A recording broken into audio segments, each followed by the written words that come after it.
네, 안녕하세요. 자, 온라인 수업이 계속돼서 저도 답답하긴 하지만요. 어쩔 수 없습니다. 그래서 제가 여러분의 학습을 도와주기 위해서 이번 주에 읽어야 될 스펙의 길을 묻다라는 책을 전화람대로 읽고 그 저자인 이 김용규 씨가 어떤 포인트로 생각을 하게 됐는지 제가 생각하는 이 책의 가장 중심이 되는 제가 생각하는 그 어떤 문장들을 제가 뽑아서 그것이 담고 있는 의미를 이 생태학적인 시각에 비추어서 생각해보는 시간을 가져볼까 합니다. 그래서 제가 제목을 오만한 인간, 오묘한 숲에서 삶의 지혜를 배우다. 그래서 이 저자 역시 여러분도 책을 읽어보셔서 아시겠지만 인간의 어떤 자만심, 오만심, 거만함 이런 것들이 자연을 무작위로 개발하면서 자연에서 배운 어떤 효율성의 문명에 창조하는 그런 과정 속에서 인간이 저질렀던 만행들을 어느 순간 자연에서 깨닫고 자기의 삶을 완전히 뒤바꿔서 자연과 더불어 살아가는 그런 어떤 터닝 포인트를 마련한 저자의 삶을 이 책의 시작 포인트로 이렇게 삼고 있거든요. 자, 그래서 신영목 교수가 이런 말씀을 주셨어요. 독서는 모름지기 자신을 열고 자신을 확장하고 그리고 자신을 뛰어넘는 비약이어야 합니다. 그렇기 때문에 독서는 여기 중요한 게 이제 삼독이라는 말이 나와요. 그래서 먼저 텍스트를 읽고 다음으로 그 텍스트를 집필한 필자를 읽어야 합니다.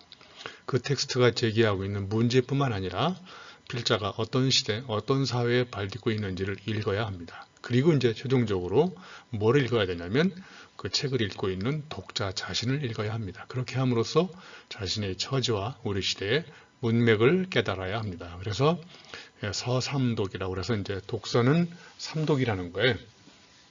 이걸 다시 이렇게 도표로 정리해 보면 이제 신현복 교수님이 말씀을 주셨듯이 이제 책을 읽는 이제 저자를 읽어보는 거예요. 저자가 어떤 삶과 아픔, 사연, 배경을 갖고 문제의식을 가지고 이 책을 썼는지, 그 다음에 이제 이 책에서 주장하는 저자의 핵심적인 메시지나 의도, 주장이 뭔지, 그래서 이 저자가 주장하는 메시지가 어떤 스타일과 컬러를 가지고 이 자기의 독창적인 주장을 펼치는지 이걸 읽어보고, 자, 이제 마지막에 이 책을 읽은 독자를 읽어보는 거지. 독자를 읽는다는 것은 내가 이 책을 읽고 그러면 내 삶을 이 책의 저자가 생각하는 것에 비추어서 반성해보고 성찰해보는 거예요. 그러면 이제 나는 앞으로 어떻게 살아야 되겠구나 이런 다짐과 결의 이런 것도 생기게 되고 자기 삶을 냉철하게 이렇게 반성해보는 그런 출발점이 되기도 한다는 거예요. 그래서 이제 이 책을 읽는다는 것은 그냥 책만 읽고 끝나는 것이 아니라 사연과 배경, 저자의, 그 다음에 저서의 핵심 메시지, 그리고 읽고 나서 나는 어떻게 살아야 될 것인지 이렇게 생각해 보라는 거예요. 그럼 똑같이 여러분도 이 책의 저자가 주장하는 메시지가 뭔지 이런 것들을 한번 생각해 보는 거죠. 그래서 이 책에 보면 이런 말이 나와요. 숲의 황홀과 인간의 황망. 그러니까 숲은 점점 나이가 들수록 정말 사람을 황홀에 빠지게 만드는데 인간은 점점 늙어가면서 왜 이렇게 황망한 삶을 살 수밖에 없을까? 그래서 우리가 정말 열심히 목표 달성을 하면서 살아가고 있는데 왜 이렇게 열심히 일하면 일할수록 풍요롭고 여유롭고 이런 생활이 아니라 황망해지고 있는지. 그래서 이분들이 잘 나가는 기업의 한 CEO로서 그렇게 살다가 이제 저 자신의 이런 황망한 삶을 접고 이제 숲속으로 들어갑니다. 그래서 이제 숲에서 자연과 함께 더불어 살아가면서 이제 이 책을 쓰게 된 거예요. 그래서 이 책에 크게 4막으로 나와 있습니다. 그래서 1막 태어나다, 그래서 2막 성장하고, 3막 나로서 살고, 4막 돌아가고. 그러니까 이제 생로병사처럼 사람이 태어나서 죽을 때까지 사는 것과 똑같이 자연에 있는 나무, 숲들이 태어나서 성장하고 그리고 정말 자기다운 색깔을 드러내면서 나를 실현하는 그런 삶을 살다가 모든 걸 다 자연한테 주고 다시 또 돌아가는 이런 어떤 삶의 희노애락과 생로병사의 사이클을 이 숲에서 한번 세워보게 된 거예요. 그래서 우리가 이 책을 초반부에 이렇게 읽는 이유도 결국 우리가 생태학이라는 것이 나와 무관한 어떤 그 관념적인 어떤 학문이 아니라 우리 주변에서 특히 자연과 더불어 살아가는 인간의 어떤 삶에 굉장히 중요한 시사점과 터닝포인트, 경종을 줄 수 있는 그런 아주 밀접한 우리 인간과 더불어 살아가서 배울 수 있는 그런 학문적인 게 바로 저는 생태학이고, 거기서 새로운 지식의 창조, 인간의 어떤 각성과 깨달음을 주기 위해서 여러 가지 시사점을 도출해보고 인간과 인간이 더불어 살아가는 사회에 적용해 보려고 하는 시도를 하는 것이 저는 지식 생태학이라고 생각합니다. 자, 그래서 이 책의 저자가 갖고 있는 핵심적인 문제의식이 왜 나이 들수록 숲은 황홀하고 인간은 황망해지는가? 그 답을 바로 이제 이 사람은 숲에서 찾은 거예요. 그래서 저는 이제 여러분 나름대로 이 책을 읽었겠지만 저는 이 책을 읽고 크게 한 8가지 숲에서 배운 길을 찾았어요. 첫 번째가 생명은 관계와 연대 속에서 흐름으로 존재한다. 자, 이 문장은 생태학을 이해하는 데 있어서 가장 핵심입니다. 그래서 생명체가 살아가는 생태계, 그들 속에 있는 생명체는 모두 다 개체론적으로 살아가지 않고 관계와 연대 속에서 살아간다는 것. 이게 저는 이 생태학에서 가장 중요한 메시지고요. 두 번째, 인간은 학교에서 배우지만 자연은 나다움을 스스로 배웁니다. 그래서 인간이 학교를 만들면서부터 자연과 멀어지고, 그러면서 이제 자연 위배적인, 자연을 지배하려고 하는 이런 삶을 살아가는 역행적인 어떤 행동이 나타난 게 바로 인간이 학교를 세우면서 나타났다는 거예요. 자, 이제 세 번째는 나다움은 치열하게 일해야 드러납니다. 그래서 자연에 살아가는 나무나 풀이나 숲, 꽃들이 다 그냥 가만히 있는 것 같지만 그들은 주어진 자리에서 치열하게 자기 자리를 지켜가면서 살아갈 때 가장 자기다운 색깔을 드러낸다는 거예요. 과연 인간은 그렇게 저 자연에 있는 미생명 또는 생명의 어떤 작은 움직임, 사소한 그런 것들 속에서도 그런 것들만큼 우리가 치열하게 살아가고 있는지를 한번 되짚어보라는 얘기고요. 그 다음에 나무를 비롯해서 모든 생명체는 버리고 경쟁하면서 끊임없이 소통한다. 여기서 중요한 게 이제 버리고 경쟁하는 건데요.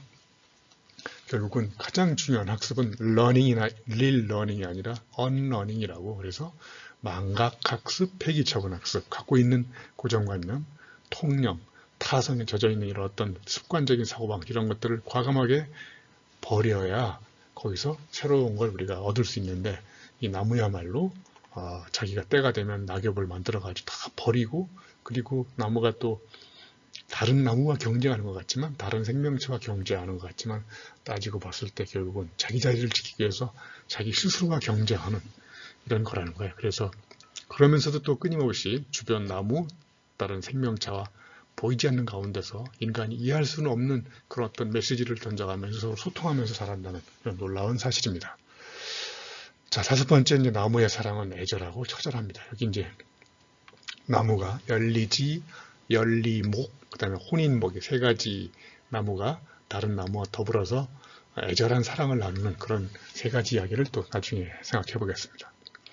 그 다음에 이제 상생하는 지혜가 공존의 기본이자 공령의 날개입니다. 그래서 이 상생을 나무 서로 상자에다가 그 서로 생자잖아요. 그러니까 서로 상자에 나무 목자에다가 눈 목자가 붙어 있잖아요. 그래서 그 나무 목과 눈이 왜 붙어 있는지를 이 사람이 나름대로 해석을 한 거예요. 그래서 진짜 서로 상에 상생하는 지혜는 우리가 나무에서 배워야 된다는 걸 이야기하고 있고요.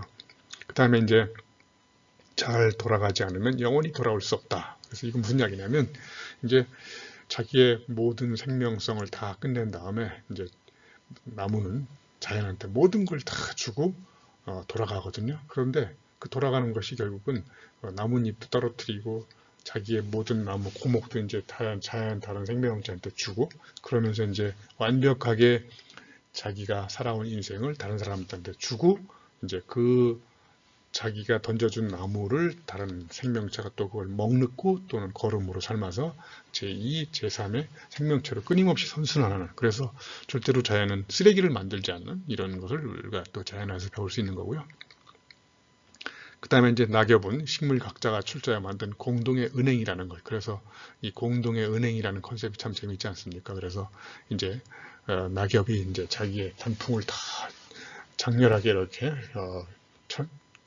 빛나는 인생을 한껏 꽃 피운 다음에 결국 낙엽도 스스로 떨어지고 다시 그 낙엽이 자기의 새봄과 여름과 또 가을에 또 이렇게 돌아오면서 그 자기의 생명성을 뒷받침하는 걸음으로 이렇게 다시 또 쓰이는 이런 것을 이제 이 사람은 자연에서 배웠다고 얘기합니다. 그래서 이 사람이 주장하는 다양한 메시지가 있지만 저는 이 8가지 메시지를 가지고 여러분하고 알아볼까 합니다. 첫 번째, 생명은 관계와 연대 속에서 흐름으로 존재한다. 그래서 이 책 5쪽에 보면 이런 말이 나와요. 인과라는 직선성보다, 인과 관계죠.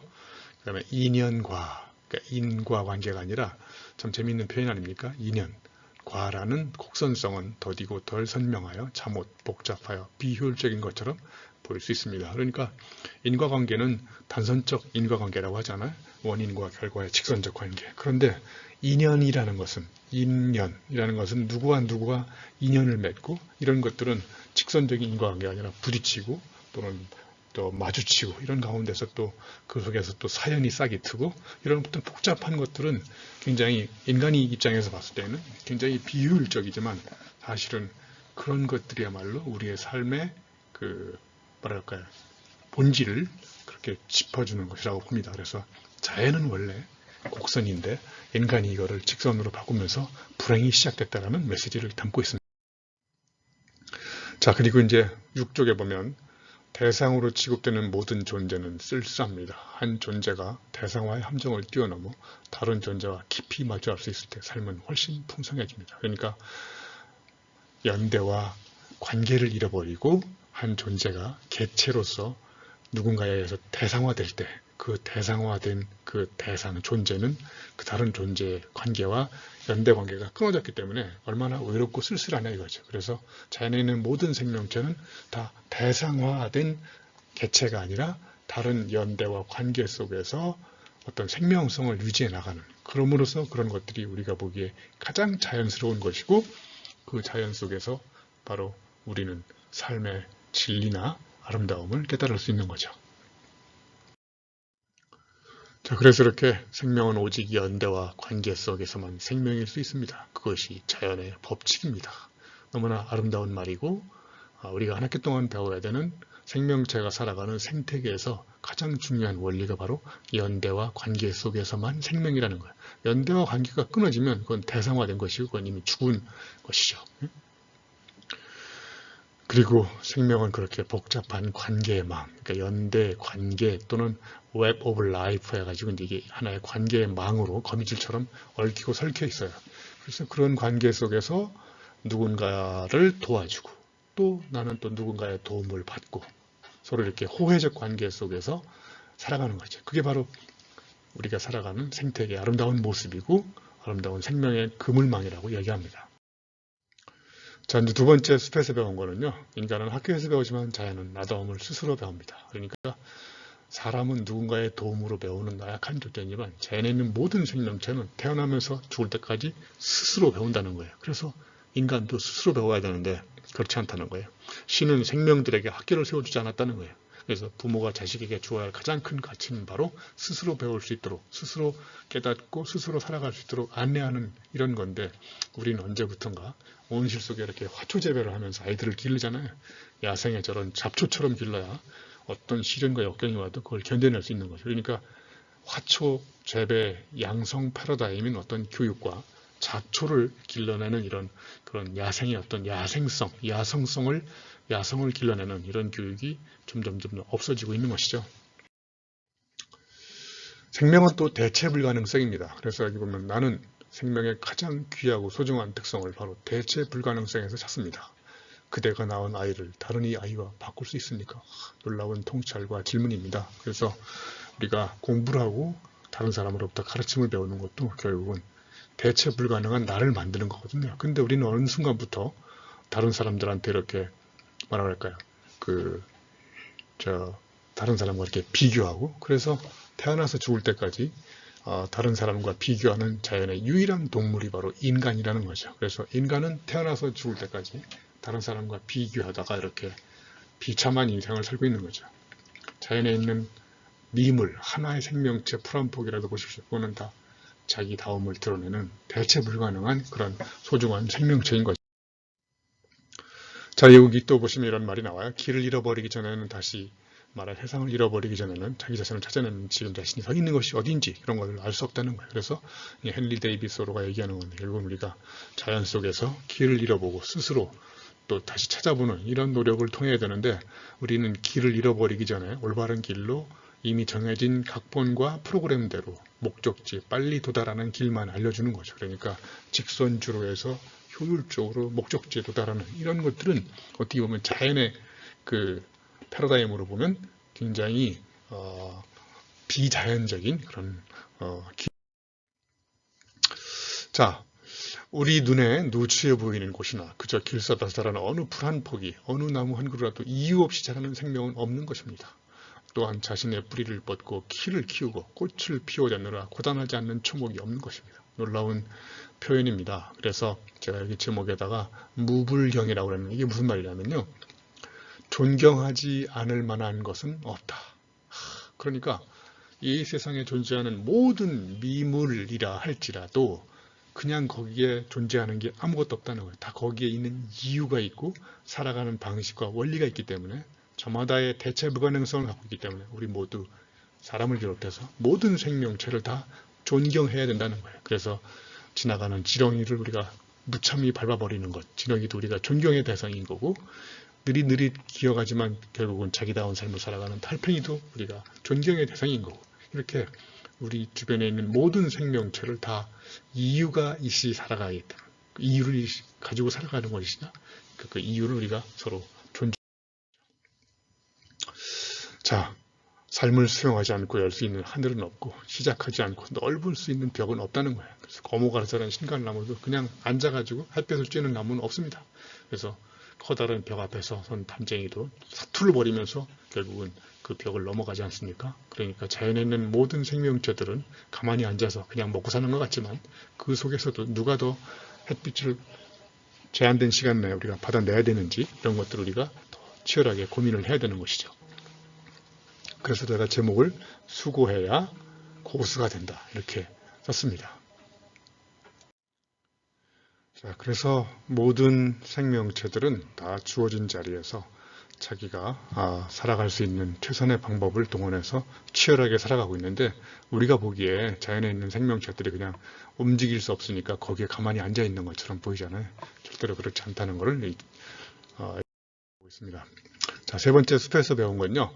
나다움은 치열하게 일해야 드러난다는 거죠. 그래서 여기 이렇게 써 있어. 이 결심에 녹아 있듯이 일과 노동으로부터 구원받기 위해서는 내가 그 일의 주인이 되어야 합니다. 그러기 위해서는 그 일로 자립할 수 있어야 하고 자기 자신이 그 일을 왜 하는지 똑바로 알아서 생각해 봐야 되는 거예요. 그래서 우리가 일을 하는데 그 하기 싫은 일을 억지로 하고 있잖아요. 그래서 그런 일을 우리가 하면 할수록 우리는 주인으로 살아야 되는데 남이 시킨 일만 하다 보니까 이제 노예로 살아갈 수 있다는 거예요. 그래서 정말 내가 이 일을 하는 과정에서 흥겹고 재미있고 그 속에서 나다움을 찾아 나가는 그런 노동이 돼야 되는데 까미가 얘기했듯이 영혼이 없는 노동을 반복하게 되다 보니까 노예로 살 수밖에 없는 거예요. 그래서 우리는 이 시점에서 왜, 무엇을 위해서 우리는 이렇게 열심히 일해야 되는지 그 일 자체를 통해서 나를 발견하고 그 다음에 그 일 속에서 나의 행복과 보람과 의미와 가치를 찾을 수 있는 방법이 무엇인지를 한번 이 사람도 깊이 생각을 해보는 차원에서 이해합니다. 자, 그래서 누군가에게는 그 일이 여기 시지포스의 형벌과도 같을 것이고 다른 누군가에게는 자기를 실현할 수 있는 징검다리와도 같은 것입니다. 그래서 분명한 것은 나로서 살고자 하는 사람에게 진정한 일이란 그 자체로서 자신의 목적이 될 수 있을 만큼 가치 있는 활동이어야 한다는 점입니다. 굉장히 올바른 주장이고 모두가 다 지향해야 될 가치지만 현실적으로 우리가 다 같이 정말 심각하게 고민하고 실현하기가 쉽지 않은 그런 거라고 생각합니다. 그래서 내가 하고 있는 일이 어떤 목적 달성을 위한 수단으로 작용하기 시작하면 여기서 일은 이제 노동이 되는 거죠. 근데 일이 놀이가 되려면 수단과 목적이 구분되지 않아야 되고 과정과 결과가 구분되지 않아야 되거든요. 나는 그 일을 내가 재미있고 즐겁고 신나게 일했는데 결과적으로 그 일이 부산물로 뭐가 나오기도 하고 산물로 뭐가 나오기도 하고 그래서 그것이 수단과 목적이 구분이 안 되는 그 자체로서 즐기다 보니까 결과적으로 뭐가 나왔고 그 결과가 나한테 내 삶에 도움이 되는 그래서 우리는 노동의 현장에서 놀이로서의 일을 어떻게 해나갈 것인지 그 자체가 내 삶에 의미와 가치를 주는 목적으로서 활동하기 위해서는 어떤 일을 해야 될 것인지를 한번 이 저자도 것 같습니다. 자, 그래서 이제 나무들의 노동은 인간만큼 치열합니다. 그래서 이 사람이 이제 이런 문장을 통해서 이야기하고자 하는 것은 나무도 그냥 가만히 있는 것 같지만 사실은 땅 속에다 뿌리를 내리고 물이 없으면 물이 있는 또 옆으로 새서 또 뿌리를 뻗어내리고 또 물에 뿌리에서 물을 끼어 올려가지고 줄기를 통해서 잎으로 보내고 거기서 또 햇빛을 조금이라도 더 받아가지고 이제 광합성도 하고 아무튼 이렇게 하루 종일 나무도 매일매일 그냥 하여튼 그 치열한 노동을 하면서 그 자신이 저 하늘과 조금 더 맞닿아 가지고 햇볕을 많이 받아내려고 하는 이런 치열한 삶의 현장에서 우리가 나무를 생각해 봐야 됩니다.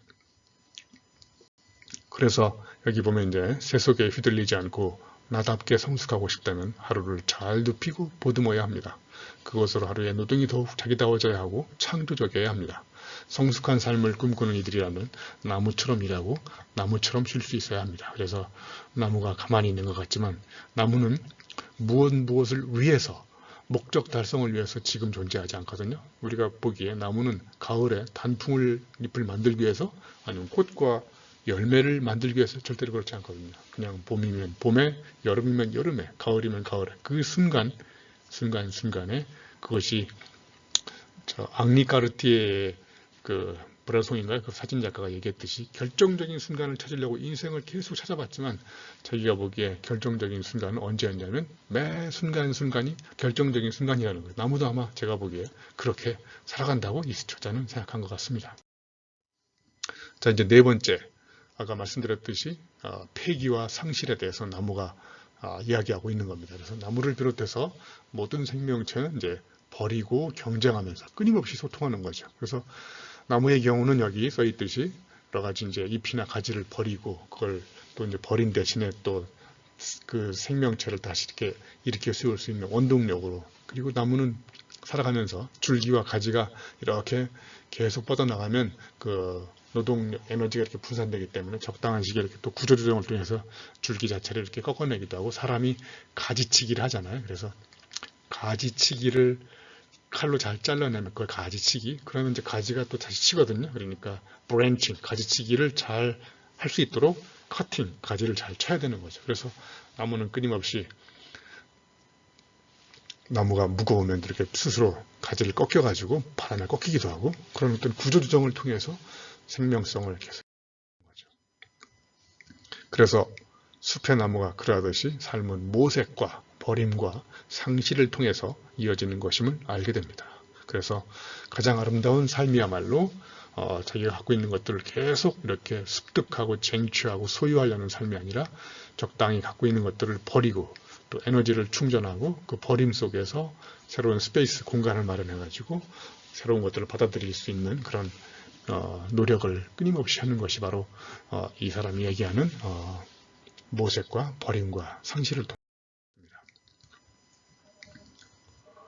이렇듯 나무와 풀들이 보여주는 경쟁들은 자신의 싸움인 거거든요. 그래서 이렇게 나무가 경쟁하는 걸 보면 다른 나무와 경쟁한다고 생각하지만 사실은 자기 스스로 자기의 하늘을 열어가기 위해서 끊임없이 살아가는 거예요. 그래서 사실은 이제 칡덩굴처럼 타자를 휘감아가지고 결국 타자를 해치는 이런 존재도 없지 않아 자연에는 있거든요. 그러나 대부분의 나무들은, 자연에 있는 존재들은 다 무리한 경쟁에 뛰어들지 않고 자기 자신의 목숨과 생명을 담보하고 다른 생명체와 더불어 공존하기 위해서 경쟁하는 것이죠. 그러니까 경쟁은 결국은 상쟁이 아니라 상생을 하기 위해서 지금 있는 주어진 자리에서 치열하게 살아가는 그런 노력, 이것이 저는 이 나무들이 살아가는 경쟁의 원리라고 생각합니다.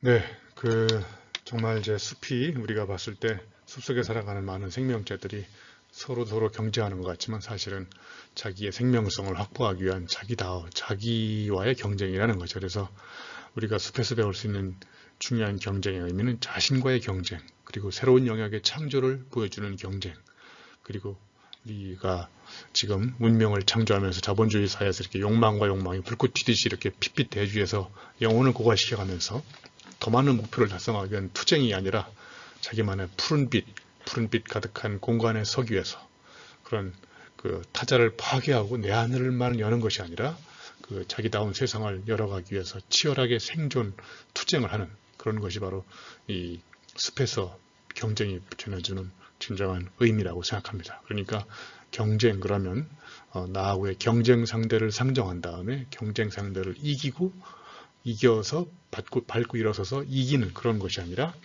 내 주변에 있는 생명체와도 공생하면서 그리고 나다운 자리를 더욱더 빛내주기 위해서 스스로 자기 자리를 더욱 빛나게 하기 위한 치열한 사투, 이런 것이 바로 자신과의 경쟁이 진정한 경쟁이라는 것을 가지고 있습니다. 그리고 이 사람은 자연에 있는 모든 생명체는 또 겉으로 보기에 이게 말을 안 하고 있는 것 같지만 자기들도 이렇게 서로 소통을 한다는 거예요. 그래서 여기 보면 꽃도 놀라운 언어를 갖고 있습니다. 어떤 꽃들은 바람에게 말을 걸고 어떤 꽃들은 물과도 이야기를 나눕니다. 아주 많은 꽃들은 벌, 나비, 나방, 파리 이런 동물과도 소통할 수 있습니다. 드물지만 어떤 꽃들은 새를 불러 자신의 소원을 말하고 새가 그 소원을 들어주면 보답을 한답니다. 그러니까 자연이 이렇게 꽃을 피우면 꽃에 또 향기를 또 벌을 이렇게 유혹해가지고 벌아 내 꽃 좀 먹어봐라 그래가지고 이제 꿀을 주고 벌은 또 이제 꽃들한테 이렇게 생식을 시켜주고 그 다음에 또 어떤 꽃은 또 벌을 불러주는 것이 아니라 바람에 이렇게 꽃가루를 멀리 내보내야 되니까 바람한테 막 말을 걸어가지고 바람을 더 세게 불게 하고 아무튼 이런 식으로 가만히 앉아 있는 것 같기지만 서 있는 것 같기는 하지만은 모든 것들이 전부 다 이렇게 처절한 생존 경쟁을 하면서 그 자기의 삶의 영역을 확보해 나가는 이런 부단한 노력을 하고 있는 것 같습니다. 자, 5번째는 나무의 사랑은 애절하고 처절합니다. 그래서 여기 보시면 열리목이라고 있죠. 줄기와 줄기가 합일같이, 그래서 이 줄기와 줄기가 이렇게 같이 붙으려면 껍질을 벗겨야 되거든요. 그래서 이 껍질을 벗겨내는 그런 아픔을 견뎌내고 세포와 세포가 시간과 세월이 흘러가면서 이렇게 합쳐지는 것을 열리목이라고 하고, 열리지는 이제 가지거든요. 가지, 줄기가 이렇게 붙어 있는 게 아니라 이번에는 이제 가지와 가지가 서로 하나가 되는. 그래서 이것도 또 그냥 가지가 붙는 게 아니라 서로 이렇게 바람에 흔들려서 중심을 잡고 서로 붙어가지고 또 이제 하나 이렇게 그 사랑을 갖고 나가는 나무 열리지. 그 다음에 이제 또 하나는 혼인목이라고요. 얘는 이렇게 이제 붙어 있진 않지만 서로 나뭇가지가 서로를 배려해가지고 네가 자랄 때 내가 이렇게 줄기를 더 옆으로 비켜줘가지고 얘가 더 잘 자랄 수 있도록, 그래서 두 나무가 이렇게 서로 경쟁하는 것 같지만 서로가 서로를 보호하면서 공생해 나가는 이런 아름다운 장면인 거죠. 그래서 인간관계와 사랑, 이거는 나무의 첫 번째는 열리목. 자, 열리목이 되려면 각자의 나무 껍질을 벗고 세포와 세포를 합치는 아픔을 감내해야만 됩니다. 벗은 자리에 생기는 서로의 상처를 기꺼이 감싸 안고 이렇게 스스로를 감싸 안아야 되는. 그래서 세포까지도 이제 상처가 생기면 세포와 세포 하나로 만나서 이제 거기에서 또 새로운 세포가 생기고, 그러면서 이제 둘이 따로 떨어져 있던 독립적인 줄기가 하나로 붙어서 이뤄내는, 그래서 내 몸과 내 몸이 하나 합일이 돼서 혼연일체가 되는 이런 나무의 사랑을 하고요. 말 그대로 열리진 이렇게 이제 가지와 가지가 이렇게 붙어 있는 겁니다. 그래서 열리목을 만나는 것도 쉽지 않지만요, 열리지를 만드는 게 더 어렵다고 합니다. 왜냐하면 바람이 자꾸 이렇게 붙어 있는 거를 붙으려고 그러면 바람이 흔들고, 그래서 그 바람의 거센 그 방해 공작에도 불구하고 줄기와 줄기가 서로 이렇게 속절없이 자꾸 흔들리면서 무수히 자꾸 붙었다 떨어졌다 하면서 거기에 또 상처가 생기고, 거기서 또 이렇게 그 서로 합일하려고 하는 나무들의 욕망이 결국은 이제 하나 아름다운 사랑을 만들어내는 열리지의 사랑. 혼인목은 좁은 공간에서 이렇게 어울려 살다 보면은 서로가 뻗는 가지가 상대방한테 이렇게 방해를 줄 수도 있거든요. 그러니까 내가 이번에는 이렇게 살짝 구부려주고 그 당시에 그 순간을 이용해서 다른 나무가 이렇게 또 그 여지와 공간을 활용해서 각도를 이렇게 뻗어나가고, 그래서 허용한 공간으로 서로가 이렇게 그 살아나가는 정말 놀라운 나무들의 생존 지혜를 이 혼인목에서. 정말 혼인목의 사랑은 아름답습니다. 그들의 사랑은 서로를 위해 각자 욕망을 덜어내야 완성되는 사랑입니다. 나도 있고 그도 있는 사랑입니다. 서로 다른 둘의 내가 만나 하나를 이루는 사랑입니다. 그러기 위해서는 있는 그대로 인연을 수용하는 사랑입니다. 그래서 그와 나의 만남을 우주의 섭리로 받아들이고 나도 그도 제각각 욕망의 덩어림을 인정한 채 불편한 공간을 이렇게 극복해 나가면서 마침내 그 둘이 따로 떨어져 있지만 가까이서 같이 붙어 사는 열리지나 열리목과 버금가는 그런 사랑을 나누는 것을 혼인목의 사랑이라고 봅니다. 자, 이제 6번째는 이제 상생의 의미를 이렇게 생각해 보는 건데요. 여기 상생을 보시면 나무 목자에다가 서로 상자가 있잖아요. 그래서 나무의 눈, 이게 바로 상인데, 왜 그러면 서로 상자가 나무하고 눈 목자가 붙어 있냐 이거예요. 그래서 이 사람의 해석은 이제 이렇게 겨울 눈이 있지 않습니까? 여러분, 꽃눈도 있고 호남눈도 있고 겨울 눈들이 이렇게 있는데, 이 나무들이 여기 써있듯이 나무는 눈 없이 살아갈 수 없습니다. 그러니까 이 눈을 언제 만드냐면요, 겨울 눈은 겨울에 만들지 않고요, 봄부터 만들어요. 그러니까 저 눈을 계속 만들어서 미리미리 준비를 해야 그 눈 속에서 이제 싹이 나고 잎이 자라고 그러는 거죠. 그래서 여기 보시면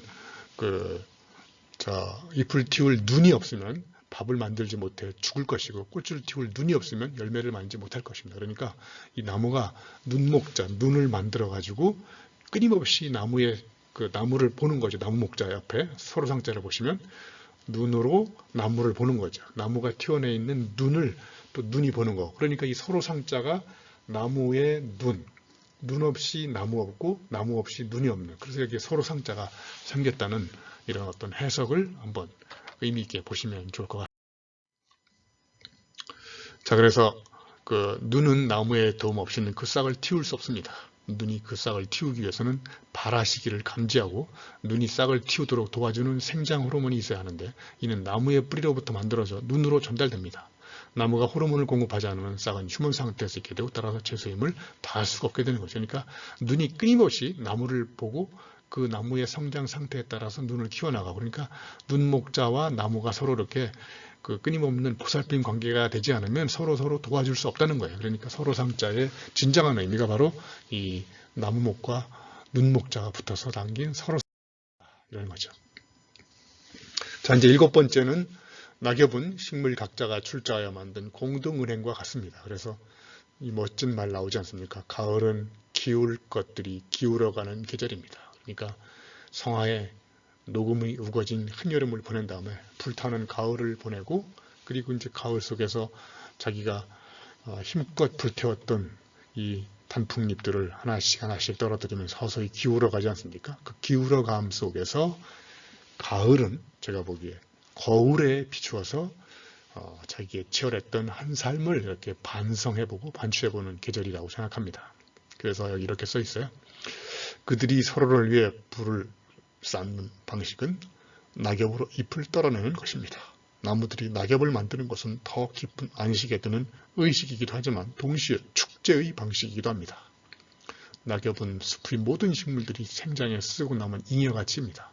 질소와 인산과 칼륨처럼 소중한 영양소는 몸속으로 다시 회수하여 저장하고, 탄소를 중심으로 하는 부차적인 영양분들은 잉여가치로 잎에 남겨둔다는 거죠. 그러면 그 잎에 남겨둔 잉여가치는 다른 생명체의 또 먹이가 되는 것이고, 그러니까 나무야말로 자기 몸을 불태워서 만들었던, 사람을 즐겁게 해줬던 단풍잎까지 떨어뜨리고 그것들을 또 자기의 어떤 영양소로 받아들임과 동시에 다른 생명체가 살아갈 수 있도록 잉여가치를 만들어내는, 그러니까 모든 것을 불태우고 자기도 살아가면서 더 다른 생명체한테도 도움을 주는, 정말 아낌없이 주는 나무인 것 같습니다.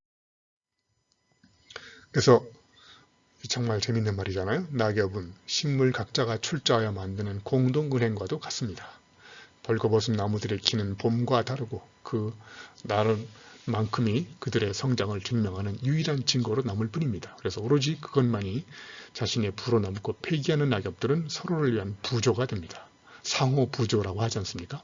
그래서 가을의 숲은 온통 축제의 축제입니다. 축제의 축제. 그러니까 여기 축제는 앞에 있는 것은 뭔가를 이렇게 축적하는 것이고요. 뒤에 있는 것, 그런 것들을 만들어내는 어떤 페스티벌을 이제 축제라고 보는 것이죠. 자, 재미있는 표현인 것 같아요. 자, 자세히 보면 그들이 평형을 찾는 또 하나의 방법은 이제 재활용이거든요. 그래서 이렇게 뱀 허물을 벗겨내면 뱀 허물은 또 새가물로다가 이렇게 집을 짓기도 하고, 그리고 부러진 가지나 이런 것들은 또 까치가 집을 지을 때 이렇게 훌륭한 건축 재료로 활용하기도 하고, 그러니까 자연에 있는 모든 생명체들은 내가 버린 것은 또 다른 생명체가 주워다가 다른 목적으로 쓰고, 목적으로 다 쓴 다음에 거기로 위대한 생명체를 띄우는 집으로 활용하고, 저 집은 또 때가 되면 또 바람에 흔들려가지고 날아가서 또 떨어져가지고 다른 생명체의 거름으로 쓰이기도 하고, 정말 쓰레기를 생산하는 유일한 동물은 인간이고, 절대로 쓰레기가 생산되지 않는 것은 바로 자연인데, 바로 자연에서 우리는 위대한 선순환의 원리를 배워야 됩니다. 숲에는 사람의 것을 제외한 다른 동물들의 무덤이 보이지 않습니다. 정말 멋있는 말인 것 같아요. 숲에 있는 무덤은 다 인간이 만든 거고, 인간이 만든 무덤은 점점 자연을 파괴하고 위대한 자연의 그 공간들을 점점 잠식하는 그런 주범으로 작용합니다. 자, 이제 마지막 그 숲에서 배운 8번째 길은 뭐냐? 돌아가지 않으면 영원히 돌아올 수 없습니다. 그러니까 때가 되면 우리는 이제 자연으로 돌아가야 되는데, 돌아가면 거기서 또 다른 생명체와 한테 엄청난 혜택을 주면서 나는 영원히 다른 생명체 그 속으로 돌아가고, 그 생명체는 또 돌고 돌아서 또 다른 생명체한테 돌아가고, 그러니까 우리는 다 하나로 연결된 우주의 어떤 위대한 연결망과 관계 속에서 살아가는 거죠. 그래서 무수한 생명들의 집이고 식탁이고 사냥터이고 놀이터입니다. 나무들은 항상성을 잃고 주어진 삶을 정리하는 순간부터 모든 것을 내려놓는 거죠. 썩어가는 그들의 몸은 누군가의 은신처가 되고 사냥터이자 놀이터였다가 비와 바람을 만나면 아주 천천히 흙으로 또 돌아가는 거죠. 그래서 마지막 순간까지 모든 것을 다 내주고 결국은 이제 흙으로 돌아가서 한편의 그 또 다른 생명체를 위한 밑거름으로 이렇게 살아갑니다.